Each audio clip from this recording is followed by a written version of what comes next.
qui s'exprime par les commerçants et un album qui s'est exprimé, qui s'exprime d'ailleurs, peut-être pas ce soir à cette heure-là, mais dans l'après-midi, un peu partout en France. Il y a donc deux enjeux, deux questions majeures dans cette affaire. La première, c'est quelle a été l'idée saugrenue, incroyable, de porter un projet de loi de ce type. Je ne parle même plus du contenu, dont on pourrait parler, on en a parlé la semaine dernière, et de son contenu extrêmement dangereux en dessous l'article qui a été celui qui a fait lever finalement ces manifestations. Mais s'agrège à cette mobilité de manifestations d'autres mécontentements. Et on vient à peine de sortir, vous le disiez Christophe, la semaine dernière où on ouvrait cette édition, on était normalement dans une journée, il faisait beau, c'était un temps où les gens allaient ressortir, ainsi de suite. Aujourd'hui, on est le deuxième week-end. On avait préparé une émission de fête. Exactement. Et là, on est dans une deuxième week-end, on a l'impression, encore une fois, qu'il pleut. En plus, maintenant, c'est terminé, il fait froid.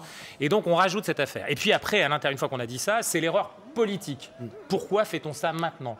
Il y a une grande responsabilité, une énorme responsabilité, et je ne parle pas du fond, encore une fois, qui pourrait être traité sur un autre aspect. Et après, il y a cette difficulté à chaque manifestation aujourd'hui, puisqu'il y a une manifestation, alors du coup, il y a une manifestation, d'avoir effectivement systématiquement ce conflit quasiment armé, qui n'est pas encore armé, mais qui l'est d'une certaine manière, entre des forces de l'ordre, qui sont là effectivement pour maintenir l'ordre tel qu'on a été décrit, qui sont elles-mêmes dans une difficulté, accusées de violence pour certains, d'autres se disent mais voilà, maltraités, ainsi de suite. Et puis on a des gens qui viennent systématiquement, vous en parliez, vous dites qu'ils font le coucou, ainsi de suite, mais c'est pour le...